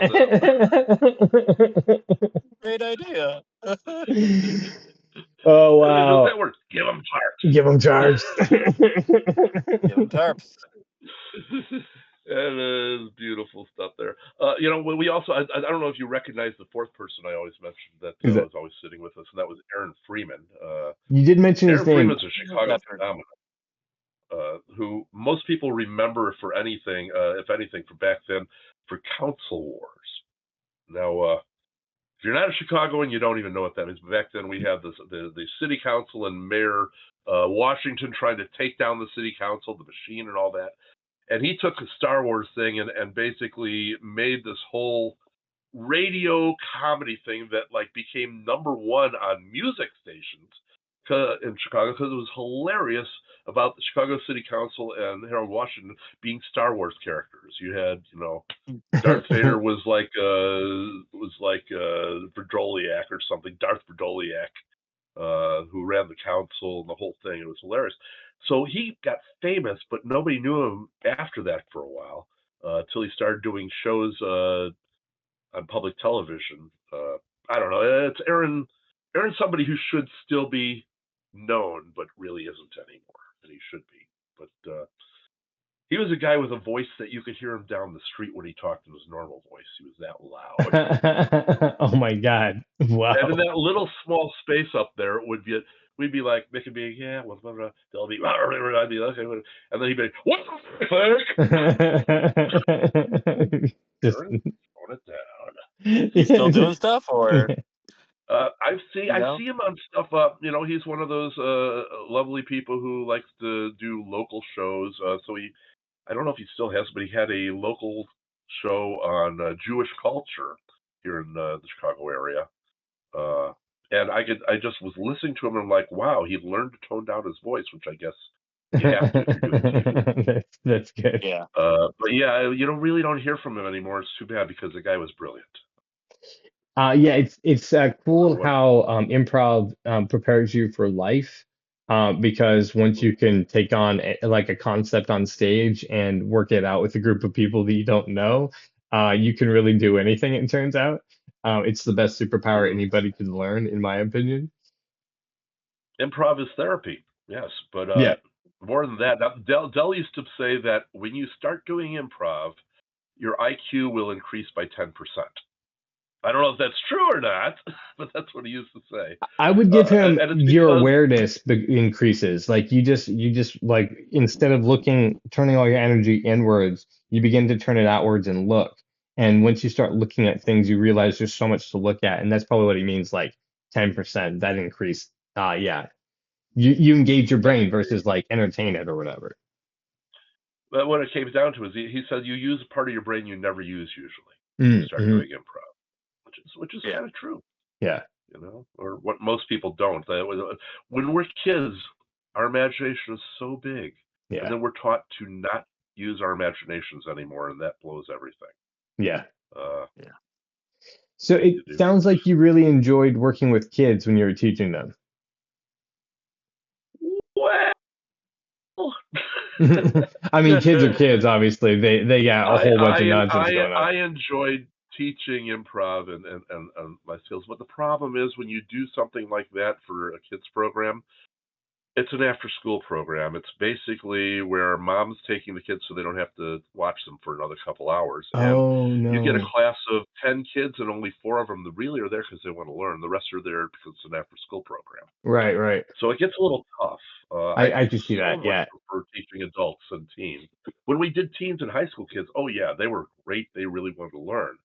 But I was teaching grade school kids, and half of them weren't there because they wanted to learn anything. So, Yeah, they're like, this is just sometimes more I felt stuff. like a babysitter. Right. Dang, I love dude. teaching. Right. I can just imagine love passing on my knowledge. with the kids too, like, I mean, because that's when I learned, when I came in contact with improv was in like middle school and early high school, and then finally like came in contact with Dell's book, I think in late high school. But like that was the thing, like I was still in the phase where like we were actively imagining. It hadn't been quite beaten out of us yet. And so like just exposing kids to improv at that age just seems like so great because then they can like hold on to the skill that they already have and not have to try to relearn it. Yeah. Definitely. Keep imagination with you all through your life. Still trying to find that picture that I was talking about. I keep getting distracted. Stop looking. But That's okay. I also spent a year in California for back in 2009, What were we doing and there? did a few workshops and classes out there. Okay. I was trying to make it. I was like, okay, it's time to get out there. And I was also trying stand up at the time. Didn't realize that California is all bringer. If you don't have people to bring, you don't get stage time. Oh wow. So I didn't know Okay. anybody out there, so Yeah. that really didn't help. You But, just can't move out in 2009 and do that like you used to. Yeah. yeah. But and there was some improv stuff I did. I worked with a couple of places. There's a group of people. I was teaching improv at the Avery Schreiber Theater for a while. Oh, cool. Which I always thought was great because I was a big Burns and Schreiber fan back in the day when they were still both alive. Yeah. Oh wait, I think I found it. Let's Oh, see. what? Where is it? It's the What's Funny. Is this it? Nope, that's not the What's Funny. But I did write this. Here's something for you. Something is funny because one, it's expected. And then I gave an example. A woman buys a coat she's been saving up for ages. She tells the shopkeeper she's dreamed of wearing it for months, been saving up. The shopkeeper says that it's his last one in stock. We see the woman's gleeful face as she tries on the new lovely white coat. Cut to a scene of a park keeper painting a bench black. Oh, and let's really overstate it. He's painting the bench black by the zebra enclosure, etc., etc. So you're getting the idea. Number two, it's unexpected. Hunter's out hunting rabbits. He finds a rabbit hole, sends his dog down. After 5 minutes of nothing, he sticks his head down the hole to find the rabbit and dog playing cards. So I have all these different things. It's familiar. So I gave these. It's unfamiliar. All these different things make comedy. It's expected, it's unexpected, it's familiar, it's unfamiliar. But the payoff is the payoff. People laugh when they get the payoff. If it's familiar, when they hit the payoff of realizing it's familiar, that's when they find it's funny. If it's unfamiliar, when they hit the payoff of, oh, it's weirder than I thought, that's when it's funny. Same thing with expected and unexpected. They all work because they're extremes. Right. Yeah, Comedy exactly. never works in the middle. It doesn't. You gotta run for it. You have to be in the middle enough to set it up so people know where you are and what's going on, and then you gotta get weird or you gotta deliver exactly what you promised. Yeah. Totally. Exactly. I still can't find that. Wasn't what I thought. I opened it up. That wasn't what I thought it was. Bummer. Who are your favorite Problem, I have comedians? too many files from too many years. Who are your favorite comedians like through history? I mean, I know you've known a bunch of them coming up, so you can mention them as well if you'd like to. But, sure. Well, I mean, let's first of all talk about George Carlin. oh, wow. Probably Cool, yeah. in some ways, until he got angry at the world, one of the greatest comedians ever. Okay. Once he got angry at the world, he turned terrible and blamed everybody in his audience for making it that bad.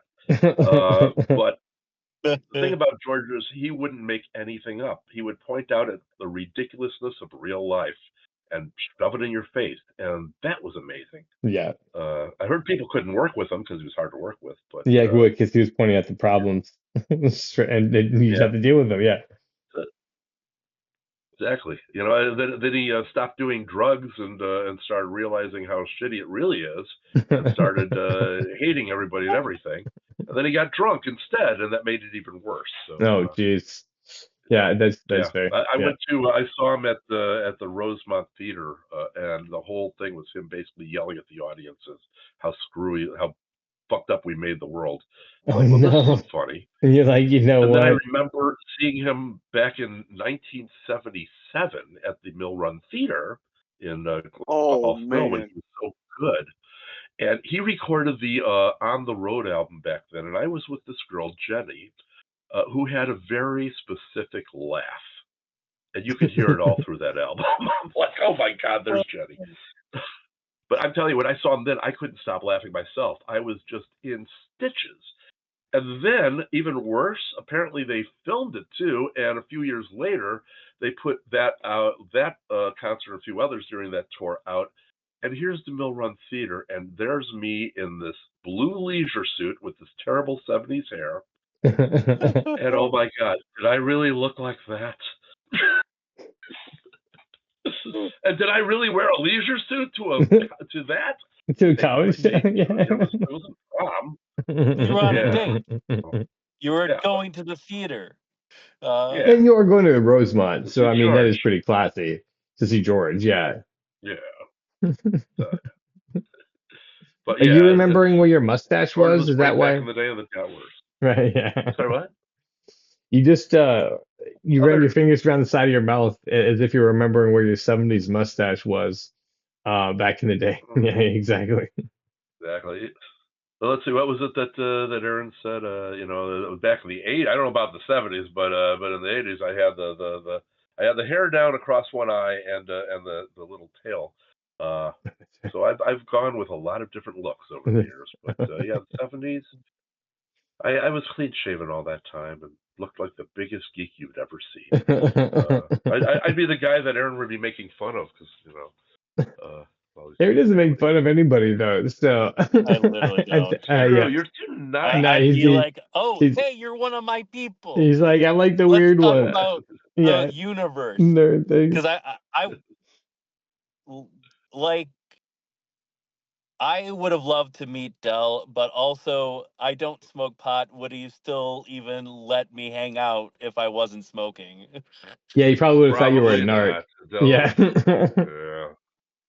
Exactly. Del was very strange. But hey, what can you say?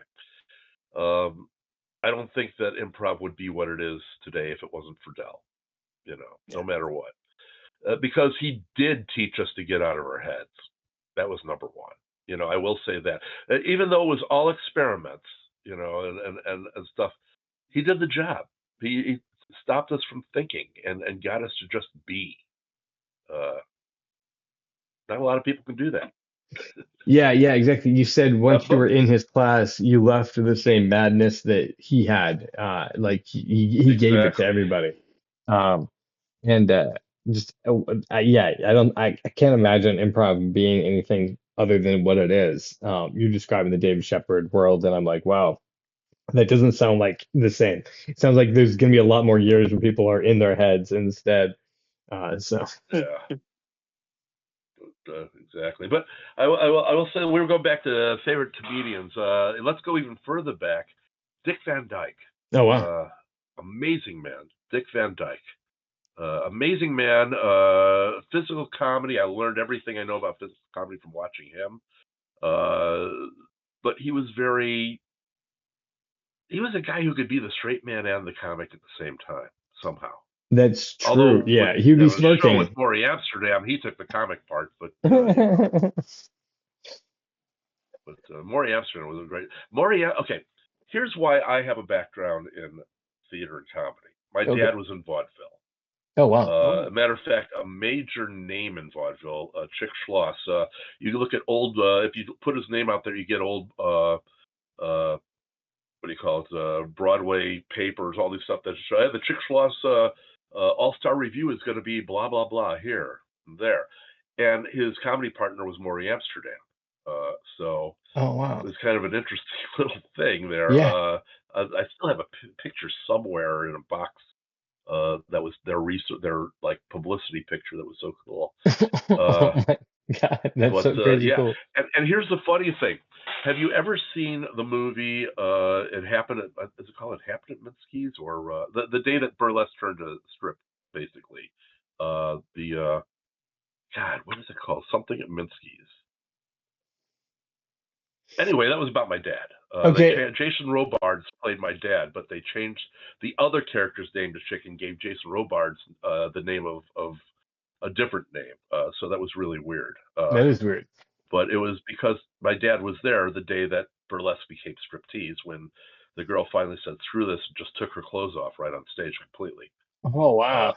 yeah, Great moments in it history happened at for Minsky's. I think boners it's called It everywhere. Happened at Minsky's. Yeah. So, Yeah. So, Jock, oh so my my dad gosh. ended up after. I Yeah. I am so Oh, go ahead. sorry. The time got away from me. We're about, I generally try to give you like a warning, like a countdown so we know kind of how far we are.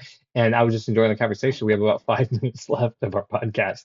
Um, Wow. so yeah, I know, You can right? edit the extra out. It'll be Right. fine. So, and we just got this fantastic reveal of that your dad was in vaudeville. Um, so I do want to thank you for being here with us tonight. It was such a fun conversation. I don't know if you enjoyed reminiscing as much as enjoyed you reminiscing. But it I had a blast. yeah, exactly. You know what I mean? Like I'm like, dude, I it's the closest I can get from being inside your eyes and looking out at that time is you telling me stories from that time. Um, so we Aaron and I got to get through comedy at a different time for different reasons. I think everybody's born at the right time in the right place, but it is one of the ones that like if I could be, a fly on the wall or like, a heroin needle in the stack or whatever it takes just to see Dell, doing his thing. Um, like, I would have liked to have done that. So your experience is definitely, thank you for sharing it with us. Appreciate it. Hope to come back on and share more. I've got so many stories. It's crazy. Yeah, I mean, definitely. It sounds like it. Well, I think we're just scratching the tip of the iceberg here. So we will come and talk some more improv. Aaron and I never get tired of nerding out about improv and what it can be and what it should be and where it's going and where it's been. So, um, do you It is a have any beautiful thing. final? It's my addiction. Yeah, see, that's how yeah I felt too. Like when I began to improvise is when I began to realize that I had changed as a person and that I was gonna be like this from now on. And it wasn't because I was like I'm committed to this group of people or I wanted to fit in, but it really like changed the way that I viewed the world and how I behaved. And then that's what I wanted to be more like, and so that I could perfect that art. So I totally understand where you're coming from. Yeah, like. Um, Aaron, do you have any Don't thoughts tell the on? rest of the improvisers. Oh, Sorry? I mean, sorry. it I was teaches going to you say, to don't be tell weird the. in the moment, and that's my entire personality now. Yeah, yeah. Uh, You just and you, Don't yeah, tell addiction. I the other remember improvisers, but dropping $250 every 8 weeks. Is that there's all? 250? God, you got it cheap. yeah. Yeah. There's something that we're not supposed to tell all the other improvisers, Jock. I apologize. Well, that's okay. Don't tell the other improvisers I started to write sketch comedy too. Oh, well, you're switching sides, bro. Switching sides. Sketch comedy is literally just writing down the funny idea that you had and then trying to make it funnier. So Exactly. I don't know why anyone like there's an opposition to that. Uh, Right.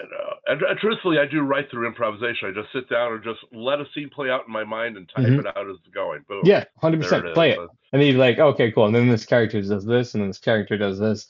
Yeah, all of creativity has always been improvisation. We realized it finally and named it. So Flow of thoughts. Really, we used to call it ad-libbing back before improv. That's what my oh, dad called it, because in vaudeville they'd ad-lib all the time. right. Just making stuff up. Yep. I want to hear more about the vaudeville stuff, like next time you're on. Yeah. Oh, Actually, we definitely. should have you on just to talk about vaudeville and what you know about that time period and what you think of It's not comedy like I today. know a lot. I mean, it was dead by the time I was born. We Oh hear a little wow. bit from my dad here and there, but yeah. I mean, he eventually went and became a theatrical agent for exotic dancers. So it was a little for you, right? Oh, because he was there when it became striptease, burlesque went to striptease. Yeah. Okay.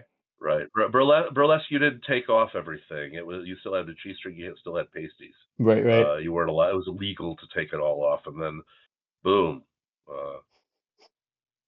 girl did it, and that became striptease, and that was Yeah, and then that became the moneymaker. They begin to shake that moneymaker. So Chandler, tell you what's really an interesting thing. Chandler, as a guest, what could really be interesting is knowing about striptease through the years. I have stuff about that growing up, seeing what happened. Because in the day, girls did not have people give them dollars in their G-strings.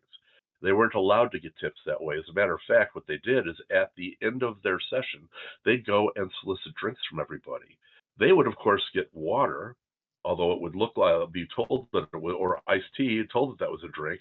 The guy they're soliciting from would get their drink. They would get theirs. She'd take the swizzle sticks, and she would get a payback by how many swizzle sticks she got at the end of the night. Wow, so she was stripping just to sell drinks. The swizzle stick girls. That's right. If I sit there with my boobs out, you're gonna buy me a drink, aren't you? Yep. Yes, indeed. All right, so Chandler, I'm going to say we're back to you as a guest on your show. Thank you for having us here tonight. Do you have any final thoughts? Heck yeah, it was awesome. Wrapping up improv in Chicago and the improv scene. No, Chandler. I just wanted to tell you, man, you definitely said a lot of awesome stuff tonight that kind of spoke to me personally. So I really appreciate you having on here.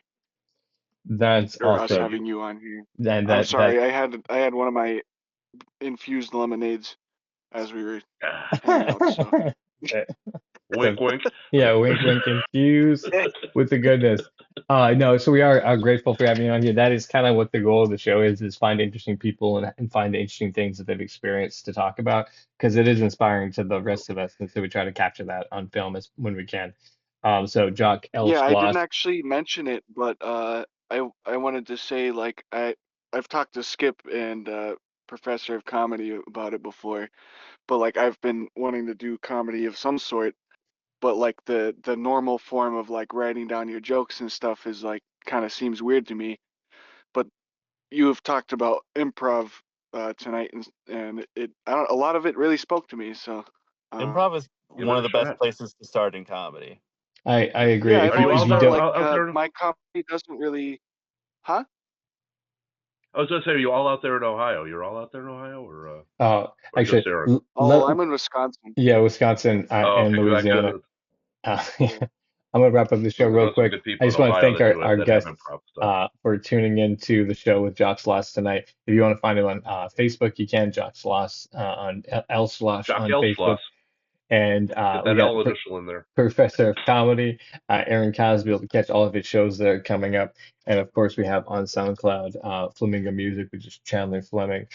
This is Skip Morazzi, one of the writers and producers for Cox in Space. We are glad that you're here with us. And keep tuning in for more of the interesting guests we have coming in to sit in and share their experiences. We're glad to have you here, and we'll see you later. Bye. Ciao for now.